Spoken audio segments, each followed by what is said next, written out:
Shalom, giving all praise to the Heavenly Father, Yahweh, Bahasham, Yahweh Shai, Bahasham, Rachahakwadash. Double honors to the apostles and elders of Great Millstone who rule well. And as always, we give peace and salutations unto the elect. And I just wanted to speak on the end of the world, which is a term a lot of people have been using, over the last 5 to 10 years. You've been hearing a lot about we're at the end of the world, and a lot of people have that misconstrued, especially the Edomites. Anytime they speak of the end of the world, it ends in some big, war or some asteroid hitting the earth and humanity is wiped out, or some big pandemic happens and pretty much, nothing else, happens, and or some aliens take over or some bugged out, madness. Now they do know that a World War III is coming, which that's prophesied in the scriptures. But what Esau and what these people fail to realize is that the Bible is not dealing with the end of the entire planet Earth. The entire planet Earth will not be destroyed in its entirety. There's no asteroid that's going to come and wipe the planet Earth out.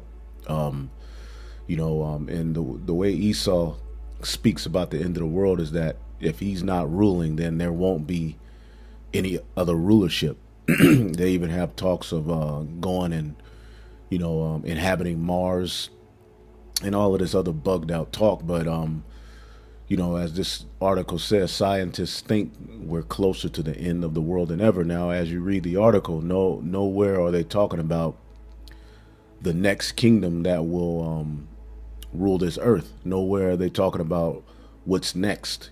Pretty much is just the doom, the gloom, the destruction of the earth and nothingness.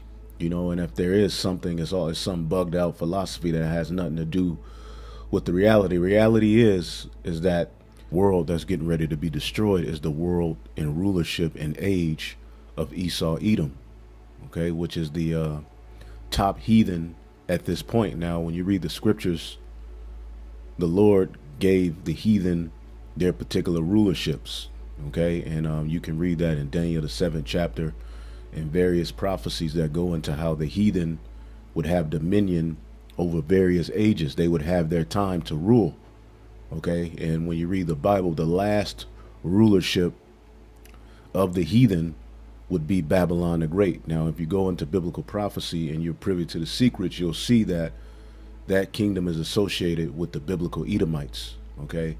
The Bible does not speak of the end of the world as to where the earth will no longer exist, humans will no longer be here. No, that's not what the Bible is talking about. The Bible was speaking of the transfer of rulerships. You see, as a matter of fact, we could start here at Ecclesiastes 1 and 4, which is clear as day. This is Ecclesiastes 1 and 4. One generation passeth away, and another generation cometh, but the earth abideth forever. You see that? But the earth abideth forever. So the earth is never going to be destroyed in its fullness, man. Okay, this is where paradise is going to be set up at. This is where the kingdom of heaven is going to be set up at. It's just that due to prophecy, the Lord gave these heathen their particular reigns, man. And it has led to the earth being brought to the worst condition that it's ever been, especially under the Edomites. Okay, the so-called white man who was promised by Isaac that he would rule the earth with the sword and have the fatness of the earth, meaning the control of the resources, the control of the oil, and so much more. And we're seeing that being played out through this beast system, all right, headed by Babylon the Great, which is America. This is Luke 21 and 24.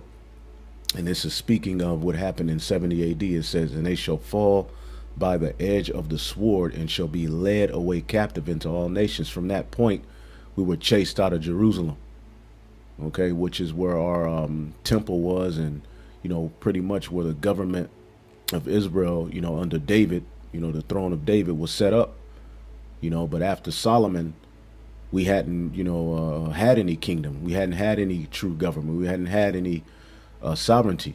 At the time the Messiah was on the scene, Judea was a province of the Roman Empire, a vassal to the Roman Empire. We were under the control of the Romans.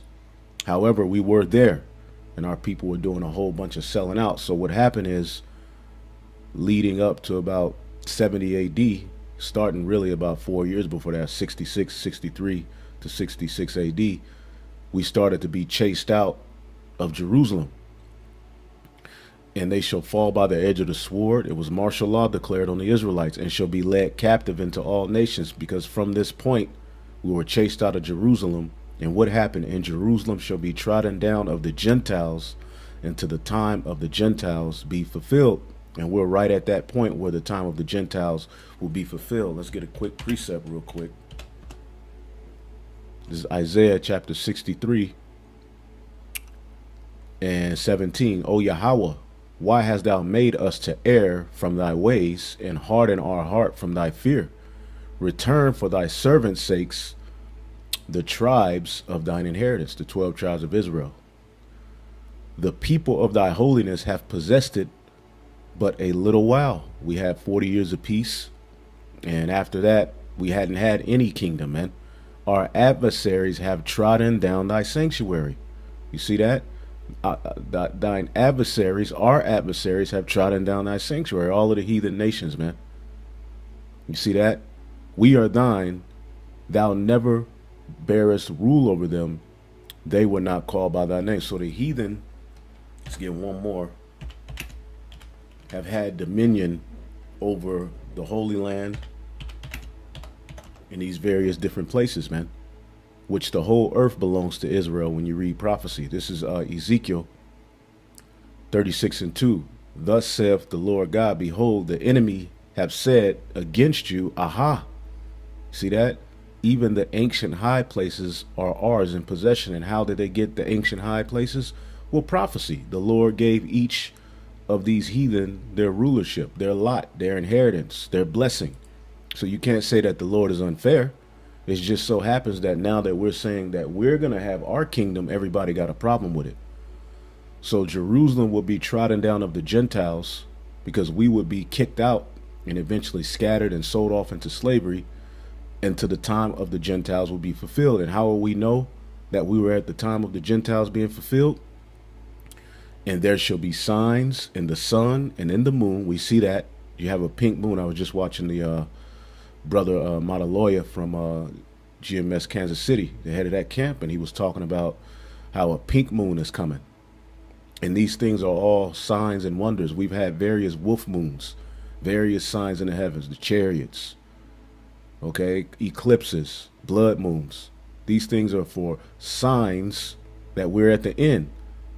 Okay, signs in the sun and in the moon and in the stars, and upon the earth distress of the nations with perplexity, mass confusion, the sea and the waves roaring. All right, tsunamis, floods, all sorts of things are happening on this earth, and the nations are distressed because of the rulership of the earth, man. It's not set up for things to flourish in righteousness. It says men's heart failing for them, and looking after those things which are coming upon the earth, for the powers of heaven shall be shaken. And the powers of heaven are the biblical Edomites at this point. They are the ones who are ruling, all right, this current world, this current system, this current age is being ruled by the Edomites. All right. So going back to the point, it says, one generation passeth away, and another generation cometh, but the earth abideth forever. Now, let's get Daniel, the 4th chapter, and we'll read the 17th verse. It says, this matter is by the decree of the watchers, and the demand by the word of the holy ones, to the intent that the living may know that the Most High ruleth in the kingdom of men, and giveth it to whomsoever he will, and setteth up over it the bases of men. You see that? He gives the kingdom to whosoever he will, and if he wanted to, he can give it to the bases of men, which he's done, because it was promised that Esau, let's get that, and Job tells you that they were children of fools, base men. Now, all right, I am their song. They're ruling the earth. Let's get Daniel, the 7th chapter, real quick, and then we'll move on. When you read Daniel, the 7th chapter, if you believe in the Bible, he gives you the outline of the four major rulerships that will rule on the earth. Okay, four major beasts, which some of them were joint rulerships, but he gives you the outline of the kingdoms that will rule the earth. When you read Daniel 7 and 3, it says, and four beasts came upon the sea, diverse one from another, and the beast represents people. You see that? They came upon the sea, meaning the Lord gave them the kingdom, and they were diverse from one to another. It says the first was like a lion and had eagle's wings. Okay, and that was the Assyrian Babylonian Empire. See that? It was like a lion. Even when you go into that rulership, they had a god, which I forget the name of it, that had, it was a lion with eagle's wings. Okay, and then you go to the second, it says a bear, and it raised itself on one side because the Medes ruled first, and then you had the Persians that ruled. Okay, and we'll go into an in-depth Daniel the 7th chapter breakdown, but just for the sake of time and getting through this lesson, I'm just going to keep going. And then it says, and I beheld, lo, one like a leopard. You see that? One like a leopard. And this is representative of the Greeks, the Greek Empire, which is synonymous with the same thing you see here in Revelation the 13th chapter, because Revelation 13 and 2, and the beast which I saw is like unto a leopard, because the leopard, the Greeks, start with Alexander, were the beginning of this beast system that we are living under today. You see that? So you had the Greeks rule. It said, and lo, another like a leopard, which had on the back of it four wings, and we know that's Alexander's four generals: Lysimaeus, Cassander, Ptolemy, and the Seleucid. Okay, and out of the Seleucid eventually came Antiochus, in which put holy hell on the Israelites. Okay, after that, with that rulership, the temple was sacked. Okay, and then it goes into the fourth beast, which is the Roman Empire. Okay, the Roman Empire. Now, we know that the Roman Empire ruled for a period, but then they fell. Okay, and for 1,000 years, the Edomites were pretty much null and void. But as you read prophecy, that deadly wound was healed. You see, that deadly wound was healed, and they have been, since that point, the Renaissance period, ruling the earth in utter wickedness, bringing back the image of the beast, which is the fourth beast that we're reading about. Now, the beauty of it is, as you read the 7th verse, I'll read it. It says, and after this, in the night visions, behold, a fourth beast, dreadful and terrible and strong exceedingly, and it had great iron teeth, meaning they're military, and devoured and brake in pieces and stamped the residue with the feet of it. And it was diverse from all the beasts that were before it because of the Senate and how they put their rulers and rulership. The previous beast brought in their rulers, differently, but the king would pass it down to his son. But this, they had a Senate and so forth, which you see that same system in place here today. All right. Because the image of the beast is living through Babylon the Great. Now, as you keep reading, and it said that it had 10 horns, and that's the vassal states. It says, and I considered the horns, and behold, there came up among them another little horn. Now, when you read about this little horn, this is the revived Roman Empire, in which is Babylon the Great, in which they got the fatness of the earth, which was prophesied and promised that the Edomites would get. Let's get this real quick. Genesis 27, and I'll get to the point. In 39, and Isaac his father answered him and said, behold, thy dwelling shall be the fatness of the earth. Now remember, Jacob was promised the fatness of the earth, because the Israelites are going to rule the earth in its entirety, but it's going to be in righteousness. But Esau would have the fatness of the earth, the control of the resources, the oil, and the dew of heaven from above. He would be in his heaven. And we see that right now. What other nation has ruled the earth in its entirety? That's happening right now. Okay, it says, and by thy sword shalt thou live, and thou shalt serve thy brother. And that happened under David. That happened in the Renaissance, before the Renaissance period of the Byzantine Empire. But he broke the yoke and got dominion. All right. Now, Esau would have the fatness of the earth, and that would be through this fourth beast and this little horn. which is a part of the fourth beast. It's still that same fourth beast, but it's a little horn. Now, as you read, the end of these rulerships end right here. When you read Daniel the seventh chapter and the 8th verse, these rulerships end right here. And this is not speaking of the end of the world. The end of the age is what it's speaking of. Okay, because the Messiah, as you read, the Most High sends the Messiah to come and destroy these places, man. Okay. As a matter of fact,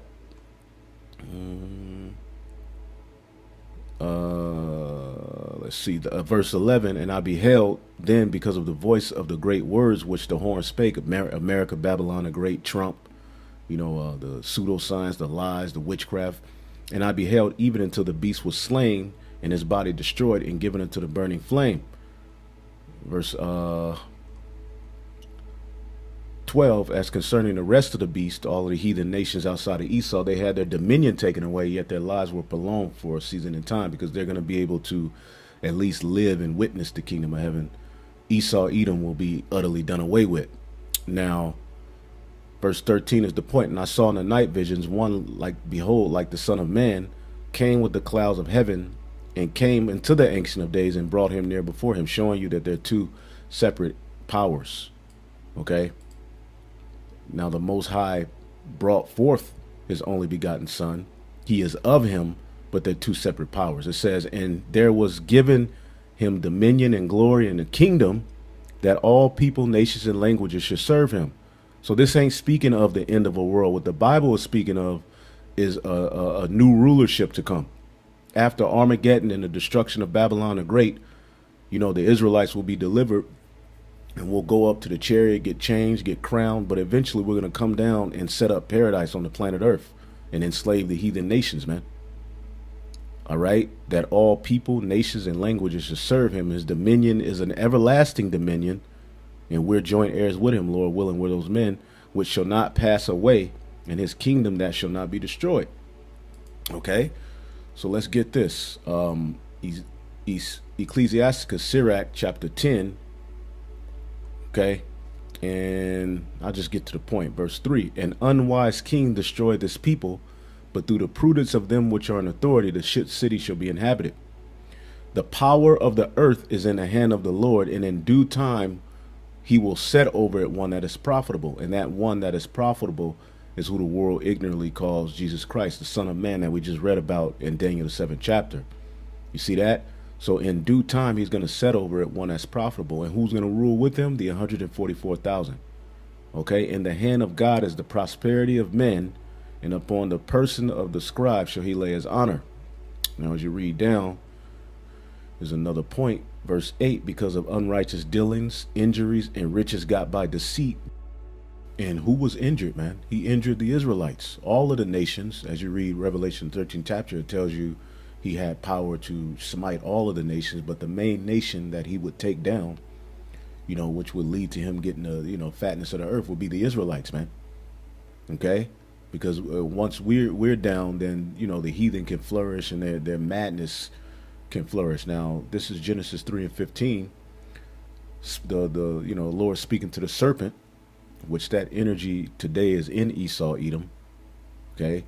And I will put enmity between thee and the woman. The woman represents Israel. And between thy seed and her seed, it shall bruise thy head, meaning we would bruise their head, meaning totally crush their rulership. And thou shalt bruise his heel. Okay. He would bruise our heel, meaning he would injure us. All right. An ankle injury, an Achilles injury is hard to come back from, but we're back. Okay. He injured the Israelites, man, as well as all of the heathen nations, man. Luke 4 and 18, the Spirit of the Lord is upon me, because he hath anointed me to preach the gospel to the poor. He hath sent me to heal the brokenhearted, to preach deliverance to the captives, to recover the sight of the blind, and to set at liberty them that are bruised, man. Okay, bruised is an injury, man. We were injured through this rulership. He wore out the saints, man. Okay. Strong's G 2352. Thrao. Thrao. To break in pieces, to shatter, smite through. And he did that. Okay. And he didn't do that because he's so high and mighty. He did that because of prophecy. Okay, Revelation 13. Let's see here. And 7. And there was given unto him to make war with the saints. Okay, he bruised our heel, man. Okay, and to overcome them, and power was given him over all kindreds and tongues and nations, man. The kingdom is translated from one people to another. So the kingdom is going to be translated from one people to another, man. Okay? And how is that going to happen? How is the kingdom of heaven going to be set up? Well, when you get the book of Obadiah, okay? The book of Obadiah, the very last verse tells you, and Savior shall come up on the Mount Zion to judge the mount of Esau, and the kingdom shall be the Lord. So these Edomites speaking about doomsday, they know that they're at the end, but they're doing it with, well, they're speaking about it with deception, because the way Esau talks about the end is some bugged out, you know, and you see it in this movie, some weirdo madness, man. Okay, the aliens come or asteroid comes or something and nobody else rules. Well, that's in his feeble mind. Okay, the next rulership after you Edomites fall, yeah, you are close to doomsday. Yeah, we are closer to the end of the world, but whose world are we close to the end of? Okay, Esau's world. You see, that's what's coming up on the earth right now, man. The end of all heathen rulership. But the heathen who's going to be in rulership at the when the Messiah returns, according to prophecy, that fourth beast will be the Edomites. And it tells you right here, once the mount of Esau is judged, the kingdom shall be the Lord's. So Esau has to still be here, or he's done away with, and this is the kingdom. Okay? I'm going to go with A. He's still here. Okay? This is 2nd Esdras 6 and 9. For Esau is the end of the world, and Jacob is the beginning of it that followeth. Esau is the end of the world, because when you read verse 7, Esdras is asking, and then I answered and said, what shall be the parting asunder of the times, and when shall be the end of the first and the beginning of it that followeth? Jacob's kingdom, right? The kingdom of heaven.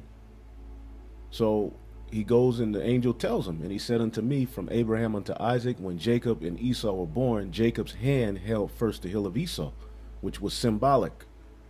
For Esau is the end of the world, and Jacob is the beginning of it that followed. And you can clearly see that the Israelites are on the rise, and this kingdom is done. It's a gloomy, eerie feel. It's wicked. All these disasters and sicknesses being spread. We're at the end of Esau's world, and he's trying to do what he can to secure his lot and destroy the blessing of the Israelites through his carnal blessing and wickedness, man. Okay? Now, as you go down, let's see here. Verse 24, more signs to look for before this devil's kingdom will be taken down, is that at that time shall friends fight against one against another like enemies. And we see that as we read real quick. Let's get that. Revelation 6. Revelation, the 6th chapter, the 9th.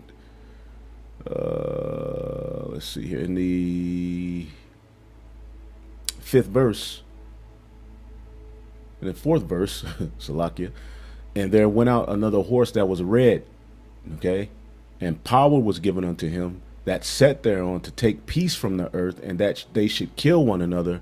And there was given unto him a great sword. The earth would be in peril. The earth would be in a very, very destructive, vibration. The people would be of a destructive vibration. And why is that? Because as we were reading, Sirach 10 and 2, I start at 1. A wise judge will instruct his people, and the government of a prudent man is well ordered. This government isn't well ordered. Look at the government. Look at the people who represent Babylon the Great in this beast system. They're a bunch of vile beasts, man. Trump. You see that? As the judge of the people is himself, so are his officers. A bunch of violent, crooked people who you look to for help. The police, the doctors, the military. It's all wicked, man. The physicians, the teachers, they're all teaching you left hand witchcraft, man. So are his officers, and what manner of man the ruler of a city is, such are all they that dwell therein. An unwise king destroyed his people. 5G towers, vaccines, diseases, lies. But through the prudence of them which are in authority, the city shall be inhabited. And that's going to be through Yahushua and the elect. Okay, so Esau's rulership has led to everybody killing one another, man. Okay, our kingdom is not going to be filled with war. The scriptures say once the kingdom of heaven is set up, there will be no war, man. And the earth shall stand in fear with those that dwell therein. And that's happening right now. You can see that everybody's standing in fear, not knowing what's next. The springs of the fountains shall stand still, and in 3 hours they shall not run. Okay. Whosoever remaineth from all those things I have told thee shall escape and see my salvation in the end of your world. The end of whose world? The end of Esau's world, as we read earlier, man. Okay. The end of Esau's world, man. And this thing is about to get dark, man. Okay. And the truth, as it says, the springs of the fountain shall stand still, the Lord is gonna cut off the word of the prophets, and none of you people are gonna have understanding of why these things are happening, because you've lived your life in excess wickedness, man. So the end of your world, it's not the end of the world, it's the end of your world. It's the transfer of rulership, as the scriptures prescribe. Okay. Second Esdras chapter 11 and 39. Are not thou that remainest of the four beasts? Didn't we just read about the four beasts in Daniel the 7th chapter, whom I have made to reign in my world, that the end of their times might come through them? So the Lord is speaking unto you, Edomites. You see that? You are that remainest of the fourth beast, whom I have made to reign in my world, that the end of their times might come through them. So the end of the heathen rulership is going to come through this fourth beast, as we just read in Daniel the 7th chapter. And the fourth came and overcame all the beasts that were past, and had power over the world with great fearfulness, and over the whole compass of the earth with much wicked oppression. The whole compass of the earth with much wicked oppression, man. And so long time dwelt he upon the earth with deceit. Now, we know that the fourth beast is the Roman Empire, but let's look at the Roman Empire territory.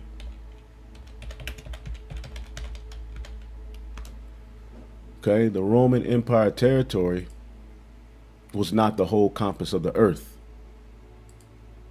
Okay, you can see it goes from here, and that's a lot of landmass, but that's not the whole world.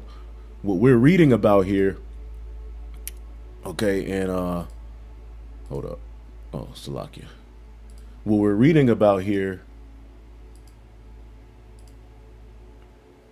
is a rulership that had a ruler and power over the whole compass of the earth, north, south, east, west. His policy rules.